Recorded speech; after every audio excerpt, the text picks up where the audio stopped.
Robin के असाब पर अपना फर्ज और शिकस्त का एहसास इस हद तक गालिब था कि उसे यह भी एहसास नहीं था कि मूबी जैसी दिलकश लड़की जिसके एक एक नक्श और जिस्म के अंग अंग में शराब का तिलिस्म भरा हुआ था, उसके सीने से लगी हुई है और उसके रेशम जैसे मुलायम और लंबे बाल उसके आधे चेहरे को ढांपे हुए हैं। रॉबिन ने उन बालों के लम्स को जरा महसूस किया और कहा, मूबी, तुम्हारे ये बाल ऐसी मजबूत जंजीरें हैं जो सलाहुद्दीन अयूबी के गिर्द लिपट गईं तो वो तुम्हारा गुलाम हो जाएगा। लेकिन तुम्हें सबसे पहला जो काम करना है वो ये है कि क्रिस्टोफर और उसके साथियों से कहो कि वो ताजरों के भेस में नाजी के पास पहुंचे और मालूम करें कि उसके लश्कर ने बगावत क्यों नहीं की और यह राज फाश किस तरह हुआ कि इससे फायदा उठाकर सलाहुद्दीन अयूबी ने गिनती के चंद एक दस्ते घात में बैठाकर हमारी 3 अफवाज का बेड़ा गर्क कर दिया।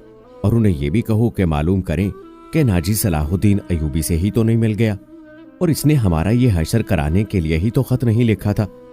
अगर ऐसा ही हुआ तो हमें अपनी जंगी मंसूबों में रद्दोबदल करना होगा। मुझे ये यकीन हो गया है कि इस्लामियों की तादाद कितनी ही थोड़ी क्यों ना हो, उन्हें हम आसानी से शिकस्त नहीं दे सकते। जरूरी हो गया है कि उनके हुक्मरानों का और अस्करी क़यादत का जज्बा खत्म किया जाए। हमने तुम जैसी लड़कियां अरबों के हरमों में दाखिल कर दी हैं, तुमने बात फिर लंबी कर दी है। मूबी ने उसे टोकते हुए कहा, हम अपने घर में एक बिस्तर पर नहीं लेटे हुए कि बड़े मजे से एक दूसरे को कहानियां सुनाते रहे। हम दुश्मन के कैंप में कैद और पाबंद हैं, बाहर संतरी फिर रहे हैं, रात गुजरती जा रही है, हमारे पास लंबी बातों का वक्त नहीं, हमारा मिशन तबाह हो चुका है। अब बताओ कि इन हालात में हमारा मिशन क्या होना चाहिए? हम 7 लड़कियां और 6 मर्द हैं, हम क्या करें? एक ये कि नाजी के पास जाएं और उसके धोखे की छानबीन करें, फिर कैसे इत्तला दें? तुम कहाँ मिलोगे? मैं यहाँ से फरार हो जाऊंगा, रॉबिन ने कहा। लेकिन फरार से पहले इस कैंप, इसकी नफरी और अयूबी के आइंदा अज़ाइम के मुतालिक तफसील मालूम करूंगा। उस शख्स के मुतालिक हमें बहुत चौकन्ना रहना होगा। इस वक्त इस्लामी कौम में ये वाहिद शख्स है जो सलीब के लिए खतरा है, वरना इस्लामी खिलाफत हमारे जाल में आती चली जा रही है। शाह एमलर कहता था कि मुसलमान इतने कमजोर हो गए हैं कि अब उनको हमेशा के लिए अपने पांव में बैठाने के लिए सिर्फ एक हिले की जरूरत है। मगर उसका ये अज़म महज खुशफहमी साबित हुआ।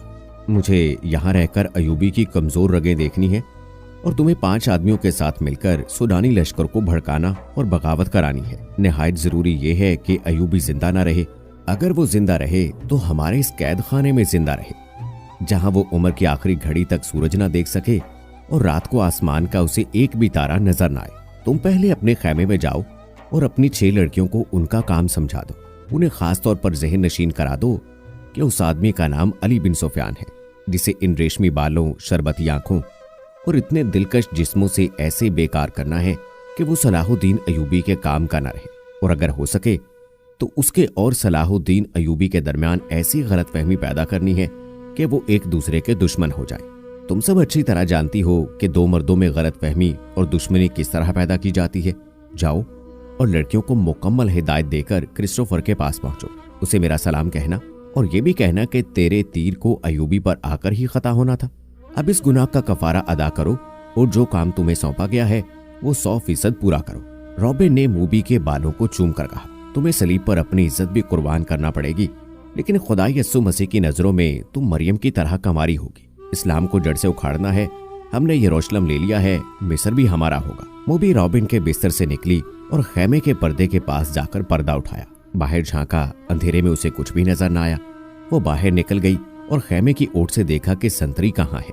उसे दूर किसी के गुनगुनाने की आवाज सुनाई दी। ये संतरी ही हो सकता था। मूबी चल पड़ी। दरख्तों से गुजरती, कदम कदम पर पीछे देखती वो टीले तक पहुंच गई और अपने खैमे का रुख कर लिया।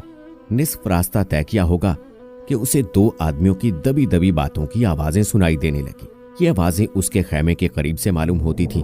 उसे ये खतरा नजर आने लगा कि संतरी ने मालूम कर लिया है कि एक लड़की गायब है और वो किसी दूसरे संतरी को या अपने कमांडर को बुला लाया है।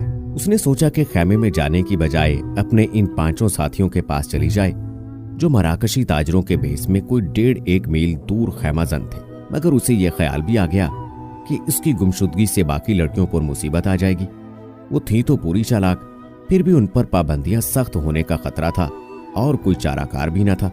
मूबी जरा और आगे चली गई ताकि उन 2 आदमियों की बातें सुन सके। उनकी जुबान वो समझती थी।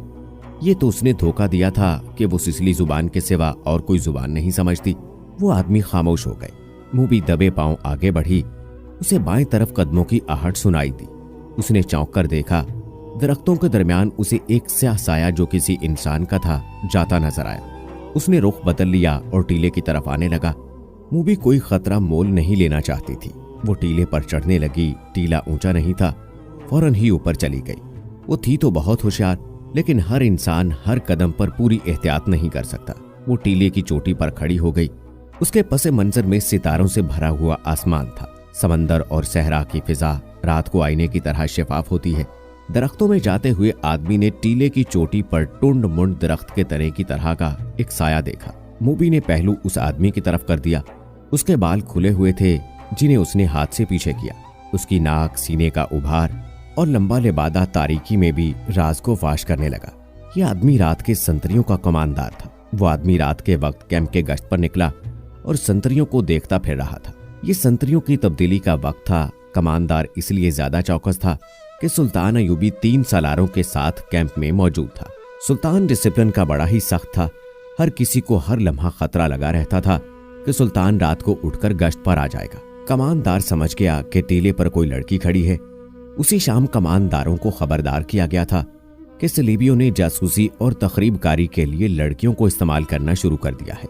ये लड़कियां सहराई खाना बदोशों के बहरूप में भी हो सकती हैं और ऐसी गरीब लड़कियों के भेस में भी जो फौजी कैंपों में खाने की भीख मांगने आती हैं।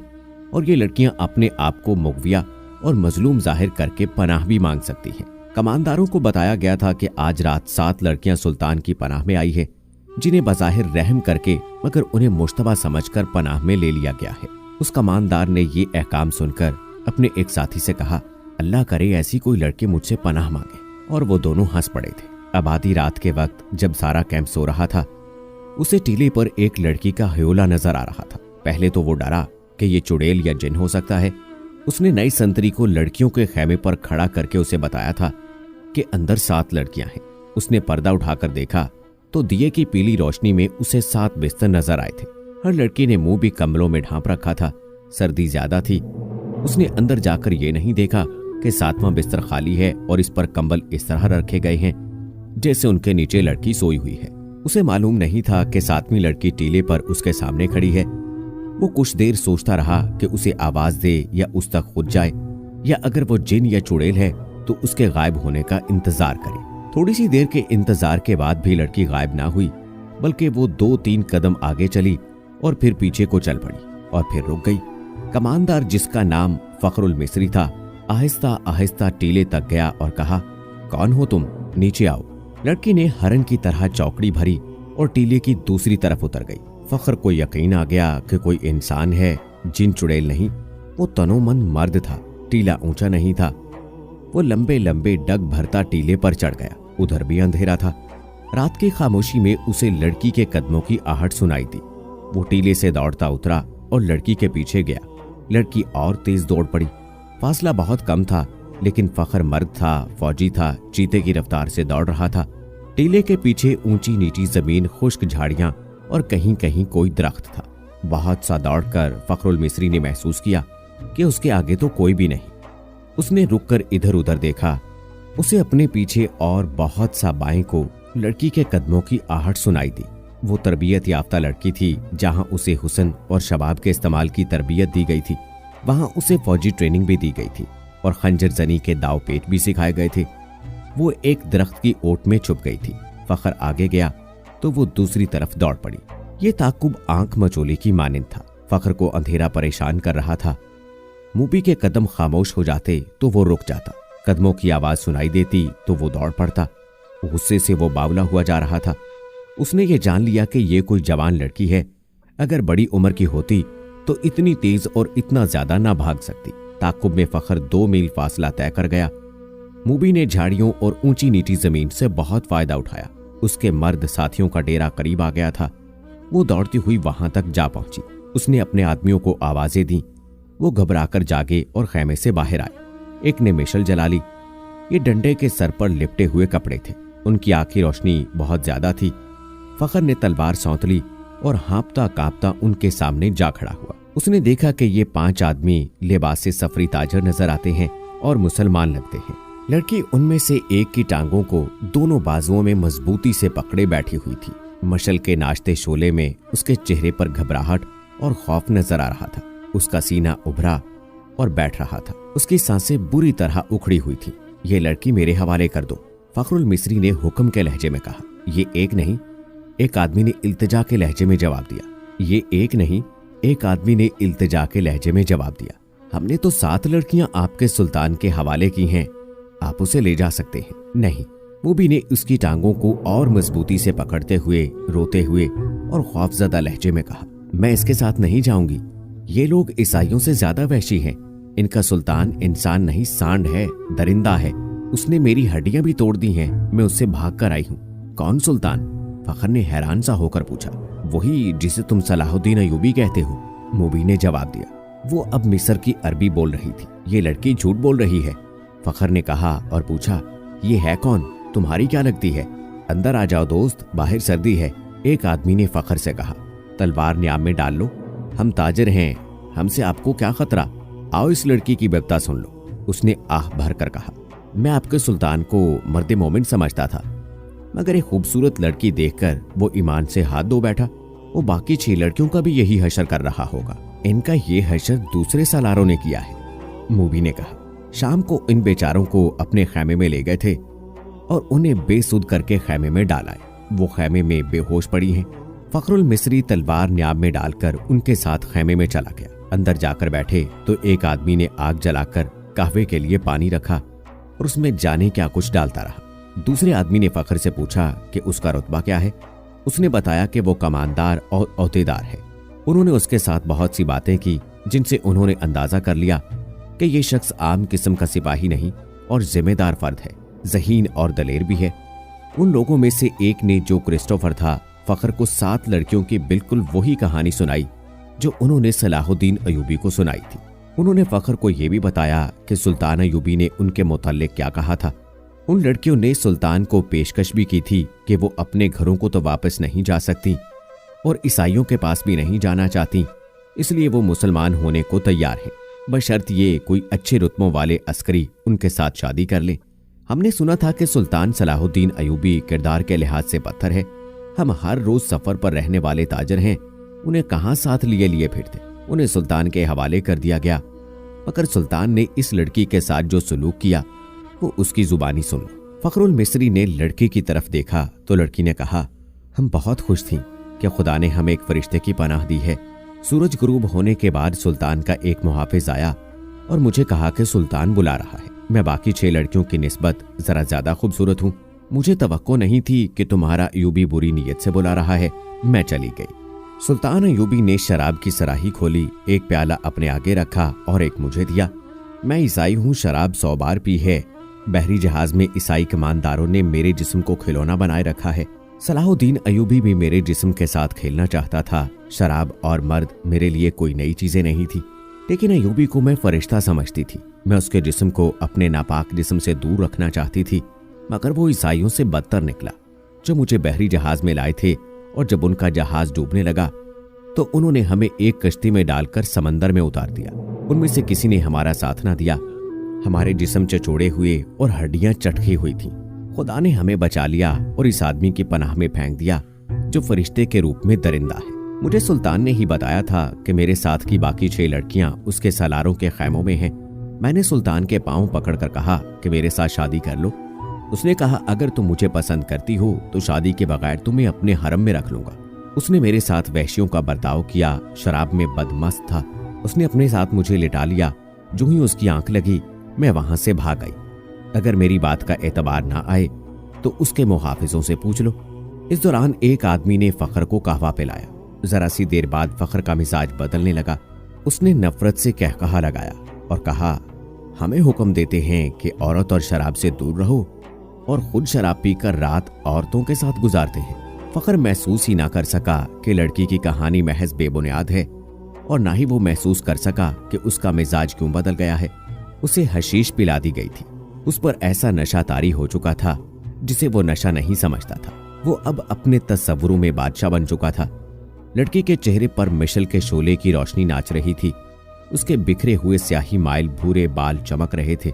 वो फखर को पहले से ज्यादा हसीन नजर आने लगी। उसने बेताब होकर कहा, तुम अगर चाहो तो मैं तुम्हें पनाह में लेता हूँ। नहीं, लड़की डरकर पीछे हट गई और बोली, तुम भी मेरे साथ अपने सुल्तान जैसा सलूक करोगे?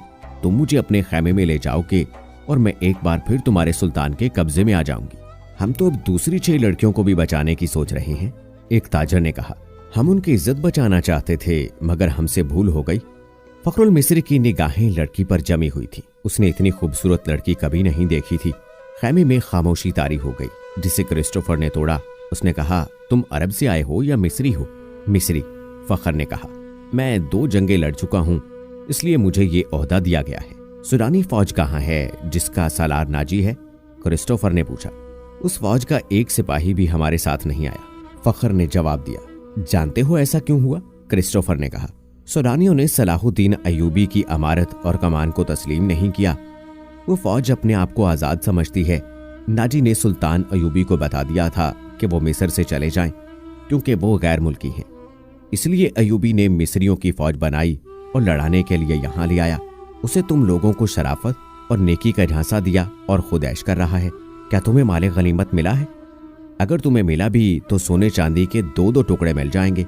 सलीबियों के जहाजों से बेबहा खजाना सुल्तान अयूबी के हाथ आया है। वो सब रात के अंधेरे में सैकड़ों ऊंटों पर लादकर काहिरा रवाना कर दिया गया है, जहां से दमिश्क और बगदाद चला जाएगा। सूडानी लश्कर को सुल्तान ने हत्या करके गुलामों में बदल देना चाहता है। फिर अरब से फौज आ जाएगी और तुम मिस्री भी गुलाम हो जाओगे। उसी साई की हर एक बात फखरुल मिस्री के दिल में उतरती जा रही थी। असर बातों का नहीं, बल्कि मूबी के हुस्न और हशीश का था। ईसाइयों ने ये हरबा हुस्न बिन सबाह के हशीशेन से सीखा था। मूबी को बिल्कुल तवक्को नहीं थी कि ये सूरत हाल पैदा हो जाएगी कि एक मिस्री उसके ताकुब में उसके दाम में आ जाएगा। उन्हें मालूम हो गया कि फखर मिस्र की जुबान के सिवा और कोई जुबान नहीं जानता। मूबी ने अपने 5 साथियों को सुनाना शुरू कर दिया कि रॉबिन जख्मी होने का बहाना करके जख्मियों के खैमे में पड़ा है और उसने कहा है कि नाडी से मिलकर मालूम करो कि उसने बगावत क्यों नहीं की या उसने अकब से सलाहुद्दीन अयूबी पर हमला क्यों नहीं किया, और ये भी मालूम करो कि उसने हमें धोखा तो नहीं दिया। वो बातें कर रही थी तो फखर ने पूछा, ये क्या कह रही है? ये कह रही है, एक ने जवाब दिया, अगर ये शख्स यानी तुम सलाहुद्दीन की फौज में ना होते तो ये तुम्हारे साथ शादी कर लेती। ये मुसलमान होने को भी तैयार है, लेकिन कहती है कि इसे अब मुसलमानों पर भरोसा नहीं रहा। फखर ने बेताबी से लपक कर लड़की को बाजू से पकड़ा और अपनी तरफ घसीट कर कहा।